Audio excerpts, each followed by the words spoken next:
I have a confession to make, and I suspect you, listening to this right now, might relate to it a little too well. So, picture this scenario. It is 7 a.m. I wake up, I roll over, and I just deliberately ignore, like, 3 text messages from actual flesh and blood human beings who care about me. Right.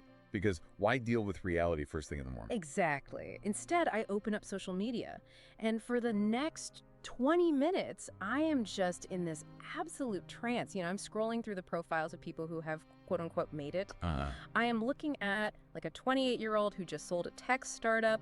I'm looking at an author whose 3rd book just hit the bestseller list. It is the modern morning ritual. I mean, it's a very specific type of digital masochism, really. It really is. But, okay, here is the kicker. Deep in this scroll, I find this beautifully designed post with a sunrise background, and the text just says, "Your potential is waiting." Oh, of course it does. Yeah, and I save it to my bookmarks immediately. I feel this bizarre surge of, I don't even know what to call it, like inspiration, or maybe vague guilt. Probably a mix of both. Right. And then riding that wave, I immediately open my productivity app and spend 45 minutes color coding and reorganizing a list of tasks that I have been actively avoiding for 3 entire weeks. Well, that is painfully specific. I know. But it's also incredibly common, which actually makes it a perfect entry point for what we are looking at in this deep dive today. Oh, yeah. Because what you just described, sitting in bed, categorizing tasks you aren't going to do, that isn't procrastination. Wait, how is that not procrastination? I mean, it felt exactly like wasting time. I actively avoided doing the real work. It's far more sophisticated than simply wasting time. Yeah. What you performed this morning was a quiet, highly structured ceremony of self-flagellation. Yeah. And you cleverly disguised it to your own ego as, inspiration and planning. Oh, wow. Yeah. It is the contemporary psyche's elegant solution to a very specific, very modern fear. The terror of actualization. Okay, wait, let's unpack that phrase for a second. The terror of actualization. Because, everything in our culture tells us the exact opposite, right? We are supposed to want to actualize. Absolutely. From the time we're in school, we are told constantly to reach our potential, to optimize our lives, to hit our goals. So if we actually fear it, what is going on? Like, what is the mission of this deep dive today? Today, we are peering straight into the basement of your subconscious. We are exploring the deeply uncomfortable idea that your ambition, your vision boards, your endless pursuit of self-optimization, all of it, might actually be a carefully constructed trap. A trap? Yes, a psychological trap designed to keep you safely en route, right? Protecting you from the terrifying destination of becoming the person you claim you actually want to be. That is a seriously heavy premise. Let me see if I have this straight, though. If we are genuinely terrified of arriving at our destination, of actually succeeding, how do we trick ourselves into feeling like we're moving forward? Because I feel like I'm moving. I am exhausted. I'm busy all the time. You are experiencing the illusion of movement. And frankly, there is a massive multi-billion-dollar infrastructure built to help you maintain that illusion. Like what? Consider the entire self-help industrial complex. Look at how it functions. It sells you the map to the treasure, but it is structurally designed to ensure you never actually reach the X. Because if you reach the X, you don't need the map anymore. Exactly. It's just basic economics mixed with psychology. A person who completes the transformation is no longer a customer. If you achieve the goal, you don't need the guru's next book. Right. So you are steered toward this state of perpetual becoming. Think about the people buying their 4th online course on authentic leadership. Oh, I know so many people like that. Right. They aren't buying it to become a leader. They are buying it to avoid the terrifying reality of stepping up and actually leading a team today. You exist in this anxious state of preparation that mimics progress, but its actual hidden function is containment. That perfectly explains the productivity apps, actually. The endless organizing of the Notion boards and the Trello lists. It feels like work, but it's really just preparing to work. It goes deeper than that, too. Modern productivity apps, they actually mirror classic Freudian obsessive-compulsive rituals. Really? How so? Think of a clinical patient who feels compelled to arrange their shoes in a perfectly symmetrical pattern by the door before they can leave the house. They aren't doing that because they possess a deep, passionate love for footwear organization. Right. They do it because if they don't, they feel like something terrible will happen. It's an anxiety response. Yes, exactly. They're exerting micro-control over a tiny environment to manage the anxiety of a universe that feels chaotic and terrifying. And your color-coded task manager serves the exact same psychic function. Wow. You are measuring input, the hours logged, the tasks categorized, the daily streaks maintained, because output is entirely uncontrollable. Oh man, that hits a little too close to home. Because I can control spending 2 hours picking the perfect font for a pitch deck.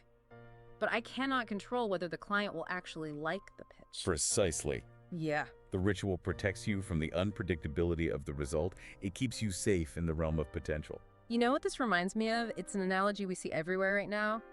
Dating apps. Oh, absolutely. It is the exact same psychological dynamic. Swipe culture has completely transformed romance into this illusion of movement. You get on an app and you curate your profile with the precision of like a corporate brand manager. Yes. You pick the perfect photos. You write a witty bio showing your depth, your humor, your ambition. But then the second someone actually suggests meeting up for a coffee on a Tuesday night, you suddenly develop a severe allergy to going on actual dates. You find a million reasons to cancel. Because the fantasy is flawless and reality is inevitably flawed. Yes, the fantasy of a connection is completely safe. A real person might chew loudly or have terrible political views or just, not like you back. That requires vulnerability and the risk of rejection. If you just keep swiping, you maintain the potential of a perfect relationship without any of the messiness. And if we map that back onto our professional and creative ambitions, it's the same thing. We prefer the fantasy of who we might become, the visionary founder, the acclaimed artist, to the messy, compromised, exhausting reality of actually building the thing. Because the fantasy doesn't ask you to fail. Exactly. The fantasy demands no failure. It just demands maintenance. Buying another domain name you'll never use. Saving another inspirational quote. I want to ask you, the listener, a question right now. Think about your own life. Have you ever felt that peculiar cold sweat of anxiety that hits you, well, not before a challenge, but the exact second an opportunity actually materializes? That is a very specific feeling. Right, like an investor replies to your cold email and says, yes, I love this, let's look at the financials. Or a gallery owner says, we want to show your work next month. And instead of jumping for joy, your breath gets shallow and your mind is suddenly flooded with 100 logistical reasons why you should back out. That physical reaction you're describing, that is the psyche's emergency brake engaging. You are suddenly approaching the cliff edge of actualization, and the unconscious mind panics. But why? Because you have built your entire identity, your whole sense of self, around being someone with great potential. To actually execute the project, test whether that potential has any real substance or if it's just hot air. Okay, but if I'm doing all this to myself, whose voice is in my head forcing me to perform, because the pressure feels incredibly external and like really heavy. Right. In classical Freudian psychoanalysis, we talk about the superego, right? Yeah. The stern father figure, the priest, the moral law telling you what you cannot do, thou shalt not. But that doesn't feel like the modern pressure I experience. It doesn't feel like it because the superego has undergone a massive, highly successful rebranding campaign. Rebranding campaign. Yes. Today, your superego isn't a stern man in a clerical collar. It's your LinkedIn algorithm. It's your favorite productivity podcaster. It's the subtle, passive-aggressive text from a relative asking when you're finally going to launch your business. Wait, hold on. The superego is supposed to be our internal moral compass, like our sense of right and wrong. LinkedIn is just a corporate networking feed. How does a social media app become a moral authority in our subconscious? By weaponizing your own aspirations against you. Yeah. The old voice of moral authority used to say, thou shalt not. It restricted behavior. The new neoliberal superego says, thou must become. Oh, that is insidious. It is. It transforms your personal ambition into a moral obligation. If you aren't optimizing your life, you aren't just lazy. You are morally failing yourself. And this is a much more sophisticated form of tyranny. Because it's framed as positive. Right. The old superego punished you for breaking a specific rule. The modern superego punishes you for unrealized potential. And since potential is infinite, the punishment never ends. Never. You can always be more optimized. This explains something I struggle with deeply, actually. My relationship with leisure. If I take a nap on a Sunday afternoon, just an hour on the couch, I wake up with this crushing, completely irrational guilt. Yes, the Sunday nap guilt. And I realize I don't feel guilty because I'm lazy. I feel guilty because I am betraying this idealized, maximized best self that I have been commanded to become. It's like the algorithm has colonized my rest. Rest is only culturally allowed now if I call it strategic recovery. You are feeding the superego even when you sleep. But this dynamic raises a crucial question about the other side of the Freudian coin. What happened to the id? The id, that's the primal part, right? Yes. The id is our raw, untamed desire. It's our life force, our libido, our aggression. Where does all that chaotic energy go in a perfectly optimized life? Well, it can't just vanish. Does it get suppressed? It gets domesticated. That raw, erotic charge, the life force that used to be meant for art, for lovers, for completely unstructured play, is now being poured into revising an Excel spreadsheet at 3 a.m. Wow. We have rebranded the id as hustle. We get the dopamine hit, the thrill of desire from purchasing the online course, not from the actual pleasure of learning the material. We are sublimating our deepest desires into commerce, but getting zero actual satisfaction. Exactly. And consider the I's other great force, which is aggression. If you are constantly told you can be anything and you aren't achieving it, where does the frustration go? It turns inward. Yes. The rage you might naturally feel toward a broken economic system or a terrible boss circles back and becomes intense, punishing self-criticism. We call ourselves undisciplined or stupid. It's displaced aggression wearing a moral mask. Okay, but if we're caught in this internal civil war, the punishing superego demanding we optimize every waking second, and the domesticated I turning all our natural aggression inward, how does our ego even survive that without totally collapsing? We must be lying to ourselves on some level just to get through the workday. We absolutely are. We rely on classic defense mechanisms to survive the crossfire. And the fascinating thing is, these defense mechanisms are hiding in plain sight in our everyday professional vocabulary. Which brings me to the trendiest psychological term of our decade, imposter syndrome. Oh, yes. You literally cannot scroll a professional network for 5 minutes without someone writing a vulnerable, multi-paragraph post about their battle with imposter syndrome. Are we really all that terrified of being exposed as frauds, or is something else going on? Because if everyone has it, no one is an imposter. We need a much sharper diagnosis here. Imposter syndrome, as it is commonly discussed on social media, is a misdirection. Yeah. You are not actually afraid of being exposed as a fraud. You are afraid of being exposed as ordinary. Oh, wow. Ordinary. That stings. It's a textbook example of Freudian projection. If you tell yourself you are an imposter, it secretly implies that there is some grand, elevated standard that you are cleverly faking your way into. It preserves the fantasy of your specialness. So it's a way to protect the ego. Exactly. We project our internal judgment outward. We say, they will see I don't belong, or the algorithm is hiding my content. We project the obstacle onto the external world to avoid facing the reality that achieving our goal will not magically fix our fundamental broken sense of self. We blame the market instead of facing our own terror of readiness. Because if we admit we are ready and we put the work out there and it succeeds, but we are still the exact same anxious, flawed person waking up the next morning, then the fantasy of salvation is dead. That is the core of it. And that leads us to another fascinating defense mechanism operating all around us: reaction formation. This occurs when the psyche defends against a terrifying, forbidden truth by behaving in direct opposition to it. Give me an example of what that looks like in the wild. Look at the wellness influencer, the person preaching radical authenticity, vulnerability, and living your truth to 3 million followers, but who seems completely hollowed out behind the eyes. Oh, I can picture exactly who you mean. Right. They become the loudest advocate for authenticity, precisely because they are utterly terrified that beneath the endless performance of their life, they have no idea who they actually are. Or, in the realm of ambition, consider the serial striver. The person who starts a dozen brilliant projects, podcasts, startups, novels, but never finishes a single one. And we usually just call that person lazy or say they lack focus. But they aren't lazy at all. They are fiercely protecting themselves. They are avoiding the most terrifying question of all. What if I finish this? I pour my soul into it, I put it out into the world, and absolutely no one cares. Yeah.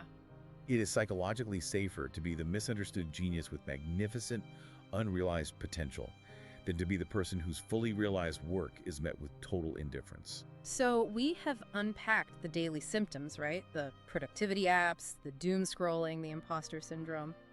But I feel like we need to go deeper into the basement. Why is actual success, like arriving at the destination, seen by the unconscious as such an existential threat? To understand that, we have to look at what Freud considered his darkest, most unsettling insight: thanatos, the death drive. Okay, the death drive. That sounds incredibly morbid. This is the pull toward self-destruction. It is the pull toward inertia, repetition, and returning to a state of zero tension.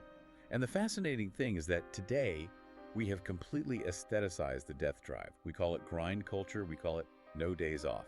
Wait, hold on. Aestheticize the death drive. That sounds like the name of a goth band from the 90s. What does that actually mean for me sitting at my laptop on a Tuesday? How is hustle culture a drive toward death? Look at its rhythm.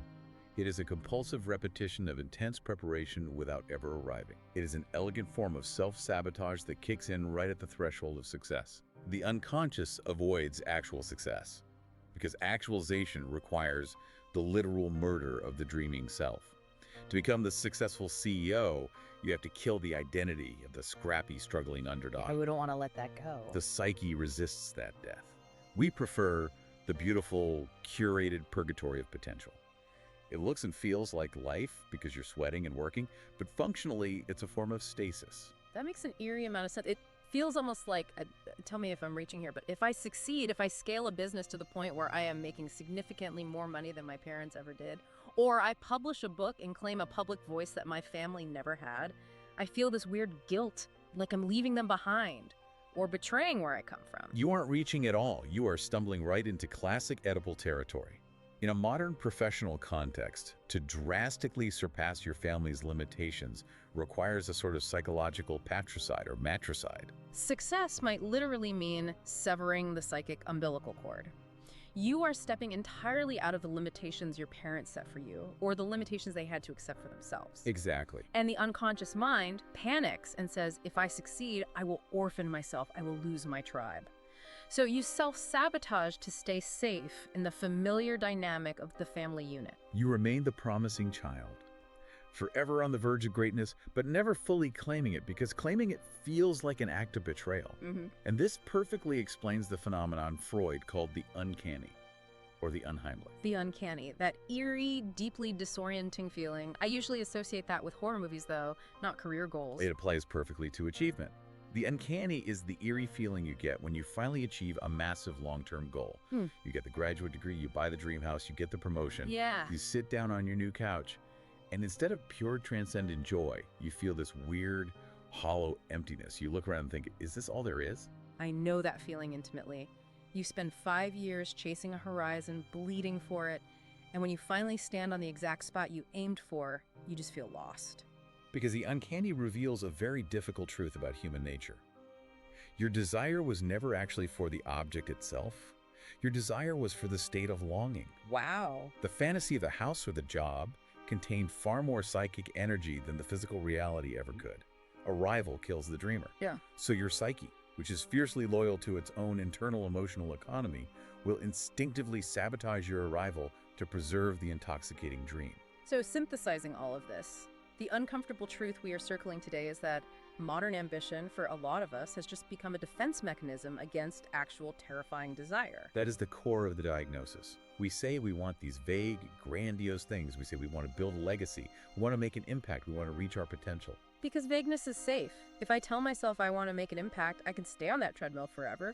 But if I say I want to be a New York Times bestseller by next November, that is highly specific. Highly specific and highly risky. Right. And if November comes and I don't get it, I have failed. I have to grieve. Wanting something specific risks the extreme vulnerability of not getting it. Exactly. Vagueness is not spiritual openness or adaptability, as we like to pretend. It is psychic protection. I want to talk directly to you listening to this right now. Think about the anxiety you feel in your chest before hitting send on that big proposal, or the dread before hitting publish on your creative work. It is not a lack of grit. No, it isn't. It is not a sign that you need to download another time management app or read another morning routine blog post. It is your unconscious whispering a terrifying question to you. You might actually succeed, and then what? And then nothing. Because the entire architecture you've built around yourself, the apps, the courses, the vision boards, is designed to ensure you never have to stand in the quiet aftermath and answer that question. It brings us right back to the very beginning, doesn't it? The morning ritual. Ignoring the unread messages from real people to scroll through the highly curated lives of strangers. It is so much easier to live in the aesthetic of achievement than to do the messy, unglamorous, deeply vulnerable work of living in reality. We feed an internal void with evidence that someone else is living the life our unconscious has strictly forbidden us to pursue. So we want to leave you with this final unsettling thought to chew on today, long after this deep dive ends. True psychological health isn't about perfectly optimizing your calendar. It requires the raw courage to want something undeniably specific, Right. and it requires the courage to risk the profound grief of not obtaining it. But here is the catch. Grief requires a self that is coherent and sturdy enough to actually experience loss without shattering. So you have to ask yourself, are you avoiding the finish line because you are afraid of failing? Or are you avoiding it because you realize that beneath all of your impressive, carefully curated potential, you haven't yet built a self that can survive the reality of the outcome?